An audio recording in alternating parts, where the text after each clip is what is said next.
Assalamualaikum warahmatullahi wabarakatuh. Halo semua, apa kabarnya? Semoga kalian sehat selalu ya. Kali ini kami akan membagikan cerita berjudul Teror Pocong di Gedung Tua. Jadi, untuk sahabat kisah-kisah misteri yang belum subscribe channel kami ini, bantu support channel kami ini. Yang belum subscribe dan like bisa subscribe dan like terlebih dahulu ya. Terima kasih. Iya, ini adalah pekerjaan baruku setelah hampir 1 tahun menganggur.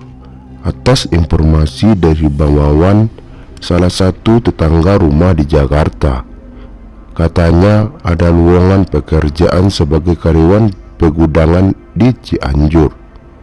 Tapi di Cianjur, mau emang lo? Tanya Bang Wawan waktu itu. Ya, gak apa-apa deh bang, udah lama banget nganggur nih. Bosan, jawabku. Ya udah, nanti gue tanyain teman gue lagi deh, siapa tahu bisa-bisa. Iya bang, tolong ya, gajinya berapa? Saya ambil deh. Itu percakapan awalnya, dan singkat cerita, akhirnya pekerjaan ini jadi rezeki buatku. Karyawan pegudangan di suatu tempat di wilayah Cianjur. Aku sampai di lokasi pergudangan sekitar jam 1 siang, hari Minggu. Sengaja berangkat pagi dari Jakarta supaya nggak keburu malam. Niatku berhasil, belum juga sore aku sudah sampai. Awalnya aku pikir komplek pegudangan ini letaknya di kota Cianjur, atau minimal gak jauh dari pusat keramaian. Ternyata salah.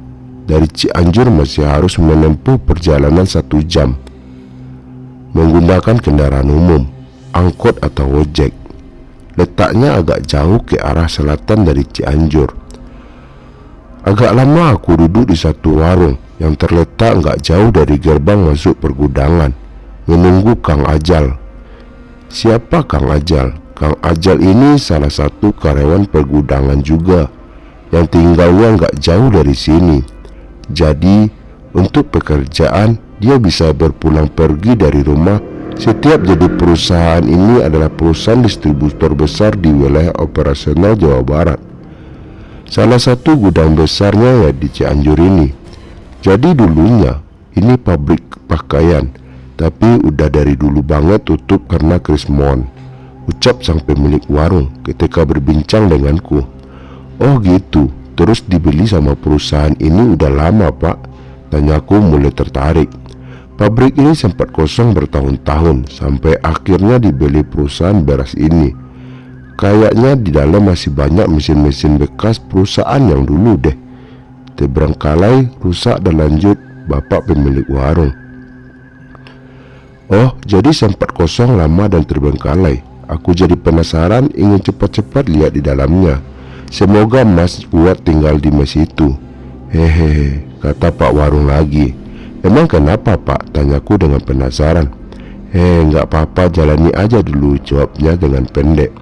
Ah elah, Bapak Warung ini bikin penasaran saja, membuat aku jadi berpikir kemana-mana tentang semoga kuat dan mengudam ucapan tadi.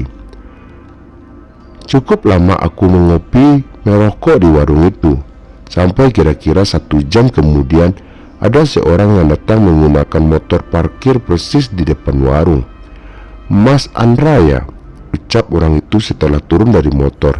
Iya Kang Ajal. Benar, ternyata itu adalah Kang Ajal yang sudah tunggu sejak tadi.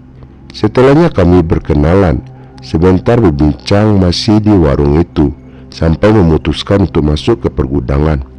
Seperti yang aku ceritakan di awal tadi, Kang Ajal mengenalkan wilayah luas yang isinya ada gudang besar, 1 gudang yang kecil, dan berakhir di ujung paling belakang letak di mana ada 2 bangunan bentuk rumah.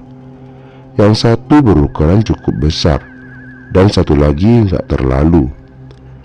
Saya pulang duluan ya, sampai ketemu lagi besok. Sekitar jam tengah 5 Kang Ajal pamit pulang. Setelah selesai membantuku membersihkan ruangan tempat tinggalku. Kirain mau nemenin saya nginap di sini malam ini. Terus saya sendirian, ucapku dengan nada kecewa. Tenang aja mas, aman di sini mah. Di depan kan jalan besar. Hehe, aman sih man. Tapi kan tinggal sendirian di tempat lu seperti ini sedikit banyak cukup menggetarkan. Nanti malam juga Pak Roni datang. Lagi-lagi Kang Ajal cengengesan. Ya, kalau dia datang nanti malam. Kalau besok bagaimana? Jawabku. Hehehe, ya nggak apa-apa mas. Karyawan sebelum Mas Indra aja sama kok, sharing sendirian juga di sini. Namanya Pak Okta. Kayaknya dia bakalan. Oh iya, aku kerja di sini untuk menggantikan karyawan sebelumnya yang baru saja seminggu yang lalu mengundurkan diri. Beberapa barang miliknya pun masih ada tertinggal di rumah ini. Karyawan lama itu yang sebelumnya tinggal di sini menjaga tempat ini, jadi di sini memang gak ada satpam atau petugas keamanan. Kang Ajal bilang karena di dalam isinya sangat banyak, hanya beberapa ton beras yang menunggu untuk didistribusikan. Sisanya hanya layak gudang gak? Ya sudah, sore itu Kang Ajal pamit pulang. Sebelum dia mengingatkan kalau nanti malam aku jangan lupa mengunci gerbang depan. Malam pun tiba. Setelah selesai mandi dan membereskan barang-barang, aku duduk di depan TV, menikmati segelas kopi menemani pelepas lelah. Tapi saat diriku gak lama, karena tiba-tiba ada orang yang mengetuk pintu. Siapa malam-malam datang? Kang Ajal kah? Aku langsung berjalan menuju pintu dan membukanya. Assalamualaikum, saya Okta, mau ngambil barang-barang ya mas? Ucap lelaki yang sudah berdiri depan pintu sambil tersenyum. Waalaikumsalam, silakan masuk mas. Ternyata Mas Okta yang tadi diceritakan oleh Kang Ajal. Aku lalu mempersilahkan dia untuk masuk. Setelahnya kami berbincang di ruangan tengah. Mas Okta ini kemudian banyak menceritakan semua hal tentang pergudangan ini, pengalamannya ketika masih bekerja di sini, termasuk alasan dia berhenti. Pokoknya nggak usah penasaran. Kalau dengar apa-apa atau lihat ada yang aneh nggak usah disamperin, cuek aja, nggak usah dipeduliin. Begitu kata Mas Okta sebelum dia akhirnya berpamit pergi dan aku antar ke depan gerbang. Jadi sebelum aku sempat bertanya ke beliau, sebenarnya kalau malam tempat ini aman atau enggak? Mas Okta bilang, sebenarnya aman-aman aja sih. Selama kerja di sini nggak pernah ada kejadian percobaan pencurian atau sejenisnya, aman lah. Tapi apa mas? Aku penasaran. Lalu dia menjawab dengan kalimat di awal tadi, kalau mendengar atau melihat hal aneh nggak usah penasaran, abaikan saja. Begitu singkatnya. Maksudnya apa kurang lebih aku tahu melihat situasi dan kondisi di sini. Aku berharap yang aku khawatirkan gak akan terjadi. Jam 8 malam setelah Mas Okta pergi, aku akhirnya benar-benar sendirian. Di lahan yang luas ini sendirian. Di lahan yang luas ini beberapa lampu senja aku biarkan tetap menyala, walau gak semua, menghindari gelap total. Aku susuri jalan menuju mes di belakang setelah selesai mengantar Mas Okta ke pintu gerbang. Jarak yang harus kutempuh cukup jauh, kurang lebih 100 meter. Di beberapa bagian berdiri pohon besar yang entah apa jenisnya. Sesampai di mes, aku langsung duduk di ruang tengah sambil menunggu Pak Roni datang untuk mengharapkan sih dia benar-benar datang. Dengan begitu aku jadi gak sendirian di tempat ini. Bangun berbentuk rumah ini memiliki 3 kamar di dalamnya. Memang diperuntukkan sebagai mes karyawan. Kamar depan ditempati oleh Pak Roni, yang orangnya belum aku kenal dan temui. Kamar tengah berisi barang-barang, sementara kamarku berada di paling belakang. Kalau boleh jujur, sendirian di tempat yang situasi seperti ini nyata-nyata memang agak menggetarkan nyali. Apalagi aku sebagai orang benar-benar baru di sini. Kalau tahu begini aku berangkat ke sini besok Senin aja deh, gumamku sendirian sambil menyalakan rokokku. Segelas kopi sudah kubuat untuk menghangatkan tubuh. Udara di sini cukup dingin buatku yang berbiasa dengan pengapnya Jakarta. TV ruangan tengah menyala, walau aku lebih banyak gak memperhatikan layarnya. Masih mencoba terus berkenalan dengan setiap sudut rumah. Sendirian bingung harus berbuat apa untuk menghabiskan waktu. Sementara kantuk sepertinya jauh dari rasa. Makanya aku memilih tetap duduk di ruangan tengah daripada masuk kamar.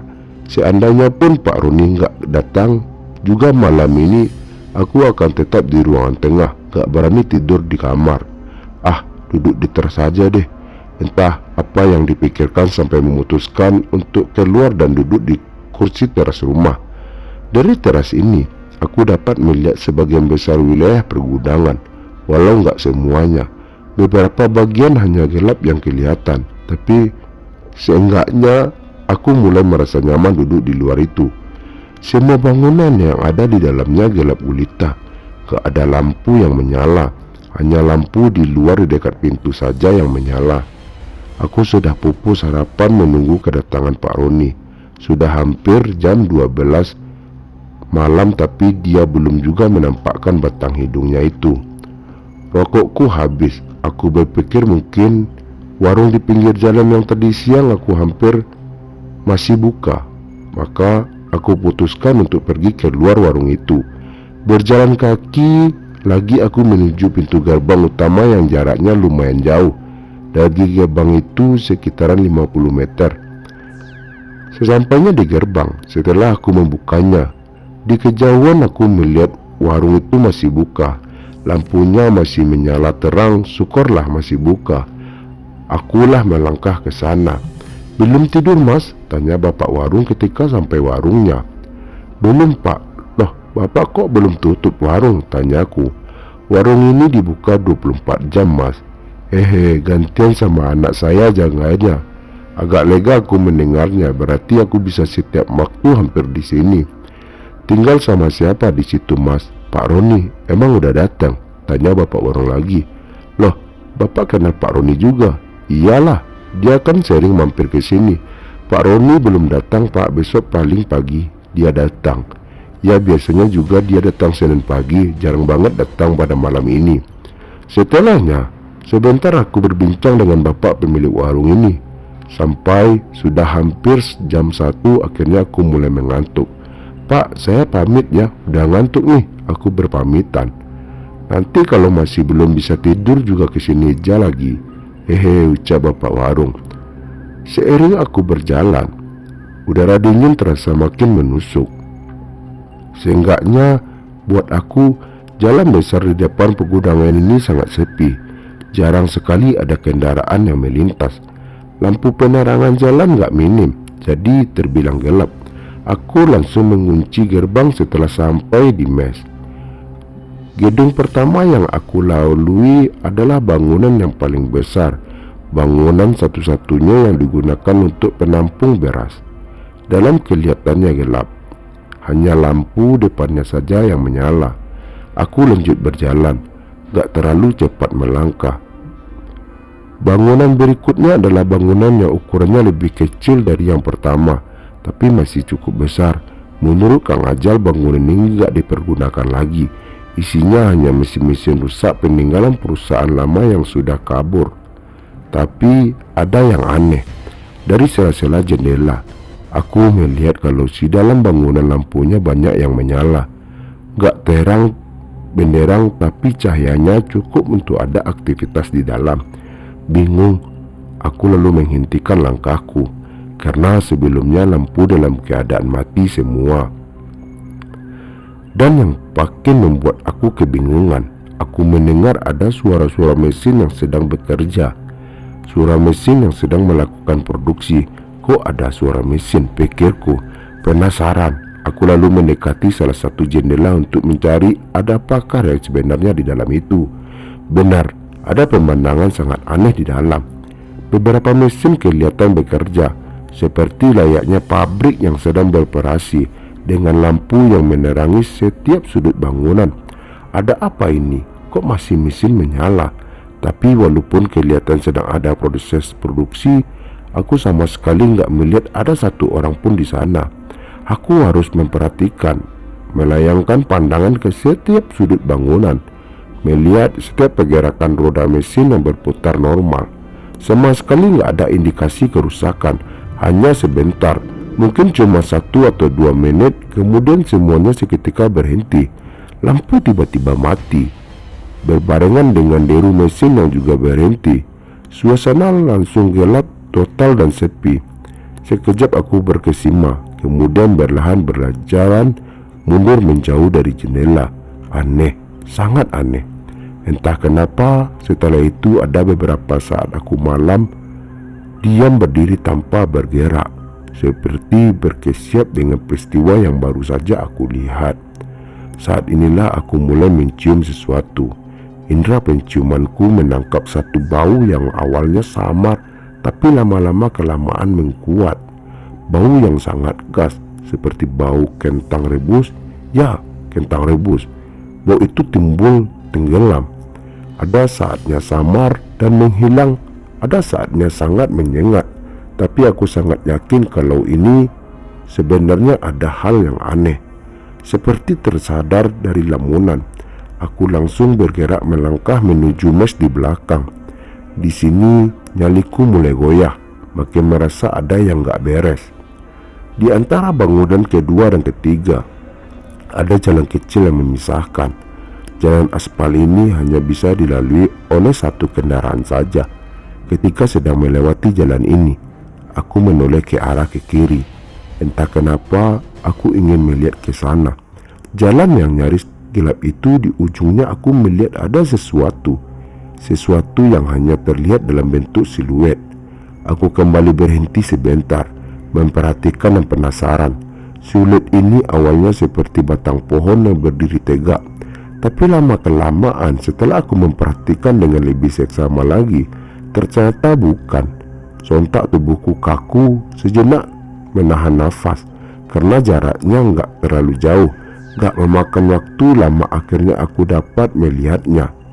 Di ujung jalan itu berdiri sosok pocong. Walau masih berbentuk siluet namun sangat jelas. Aku terpaku sebentar, gak bisa bergerak, terkesima dan ketakutan. Awalnya siluet pocong itu hanya diam seperti sedang memperhatikan, tapi benar-benar detik berikutnya sosok seram itu terlihat bergerak mendekati arahku. Melihat penggerakan itu, aku langsung berlari, bukan menuju mes, tapi menuju pintu gerbang dan memutuskan untuk lari. Akhirnya, sisa malam aku habiskan di warung itu, gak berani masuk lagi ke pergudangan. Selesaikan teror pertama di pergudangan tua ini, dimulailah aku bekerja dengan normal. Pak Roni memang akhirnya datang pada hari Senin pagi. Ternyata di pergudangan ini ada 5 orang karyawan termasuk aku, Pak Roni, dan Kang Ajal. 2 lagi adalah Norma dan Setia yang sama seperti Kang Ajal. Mereka nggak nginap di mes tapi pulang balik hari. Pekerjaanku selain menjaga gudang juga mengkoordinasi serta mengawasi keluar masuk barang. Semua aku catat untuk nantinya dibuat laporan. Kurang lebih seperti itu. Rekan kerja yang lain sangat membantu dan baik hati orangnya, termasuk Pak Roni yang bisa dibilang sebagai senior di sini. Hari-hari berikutnya berjalan dengan normal, walaupun belum bisa melupakan peristiwa yang aku alami pada waktu malam pertama tinggal di sini. Malam-malam berikutnya setelah malam pertama yang mengerikan itu, ternyata masih ada beberapa peristiwa ganjil yang aku rasakan, tapi karena aku menjadi karyawan di sini, aku tidak mempedulikan itu. Aku ingat hari Selasa, ada kejadian yang cukup seram ketika sedang sendirian di mes. Siang hari waktu jam istirahat, rekan kerja lain sedang makan siang di luar, sementara aku memutuskan untuk beristirahat di mes. Aku berbaring di atas tempat tidur untuk sejenak meluruskan ototku. Saat inilah aku mulai merasa nyaman dan kemudian kantuk datang, tapi berusaha untuk gak ketidur. Saat inilah tiba-tiba aku merasa ada seorang di ruangan tengah. Sayup samar aku mendengar suara nafas tersengal. Pak Roni, gak ada menjawab, hening. Beberapa saat kemudian suara nafas itu hilang. Aku kembali mencoba untuk beristirahat, tapi henting hanya sebentar. Beberapa belas detik kemudian suara nafas tersenggal itu kedengaran lagi. Kali ini aku langsung duduk penasaran. "Pak Roni," sekali lagi aku memanggil untuk memastikan. Namun sama saja gak ada jawaban. Suara nafas malah makin sangat jelas. Setelah ini aku berdiri dengan niat mencari tahu ada siapakah gerangan di ruangan tengah. Tapi belum lagi aku melangkah, tiba-tiba ada sesuatu berkelebat lewat persis di depan pintu kamar, bergerak dengan cepat dari ruangan tengah menuju dapur belakang. Tentu saja aku sangat terkejut karena sesuatu itu sangat cepat, namun kurang lebih bentuknya dan warnanya terlihat dengan jelas. Diam terkejut sesaat, kemudian aku langsung lari keluar kamar, keluar rumah, sama sekali gak menoleh ke belakang. Aku ketakutan, sangat ketakutan, karena objek yang berkelebatan tadi bentuknya seperti pocong. Itu kejadian pada siang hari bolong. Gimana kalau malam hari coba? Beberapa kali ciuman bau yang sebelumnya sudah aku hirup di sini, bau kentang rebus, tapi aku berusaha mengabaikannya. Mengikuti saran Pak Roni, sesungguhnya banyak cobaan diberikan hari pertama pekerjaan di pergudangan ini. Aku yang pada dasarnya bukan lelaki pemberani jadi makin ciut nyali.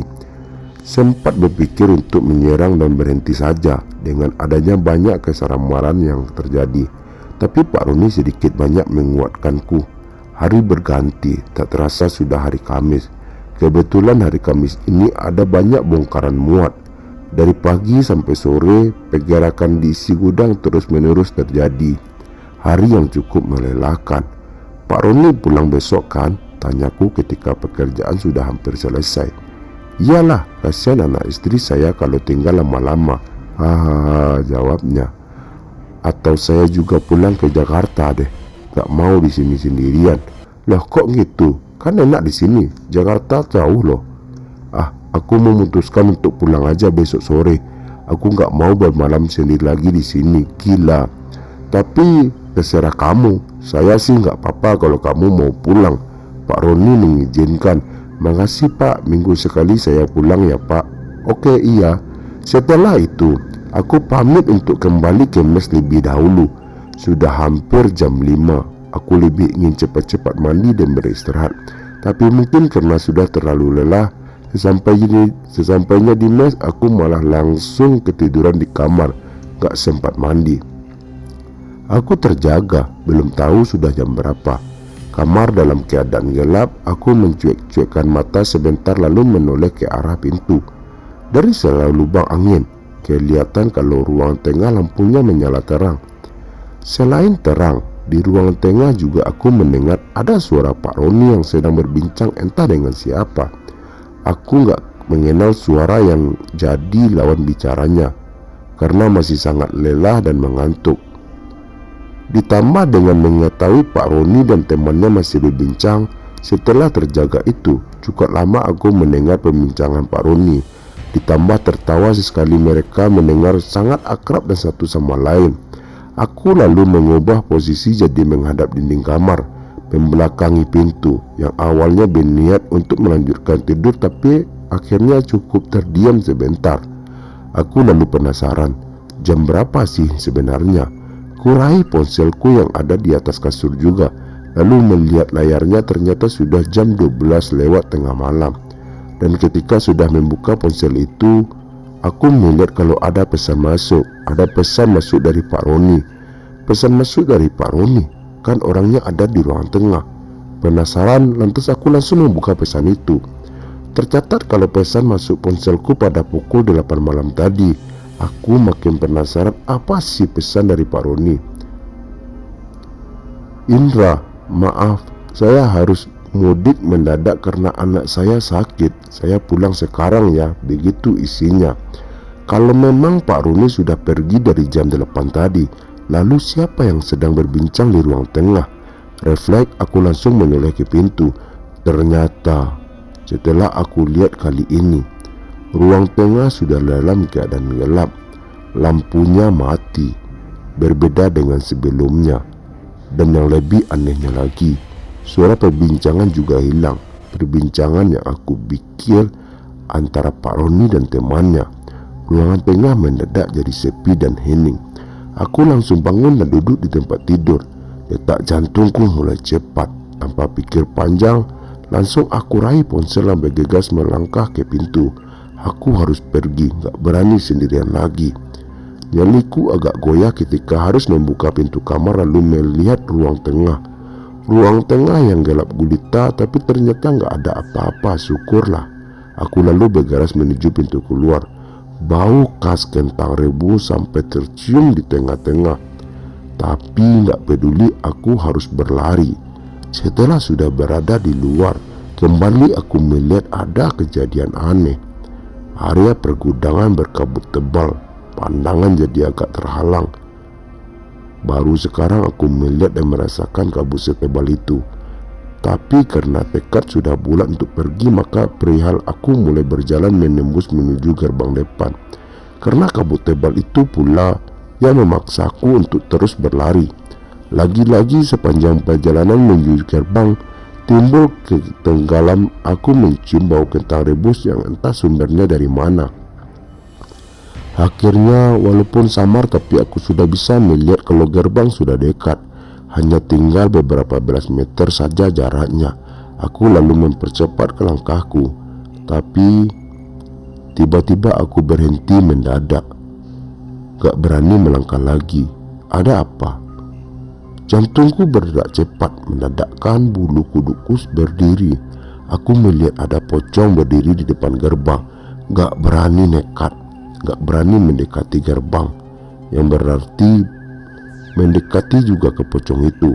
Tebalnya kabut aku masih bisa melihat dengan jelas. Bagian wajahnya terbuka. Tuhan, aku sangat ketakutan. Akhirnya aku memilih untuk mundur, melangkah kembali menuju mes di belakang. Itu satu-satunya opsi yang ada.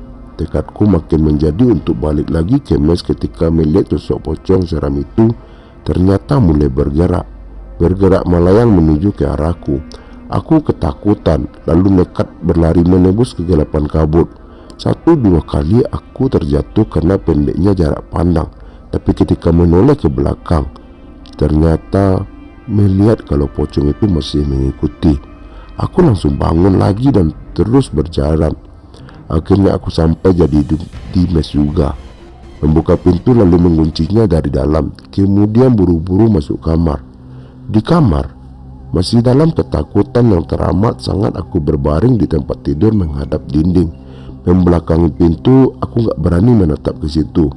Nyaris menangis ketika tiba-tiba lagi-lagi mencium bau kentang. Bau kentang yang makin lama makin menyengat.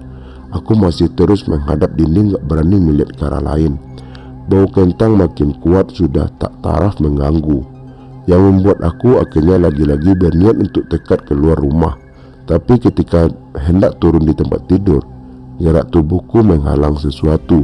Ada sesuatu yang mengganjal di punggungku. Apa yang mengganjal dan menempel di punggungku? Guling? Bukan, karena aku agak memiliki guling. Bantal pun hanya satu.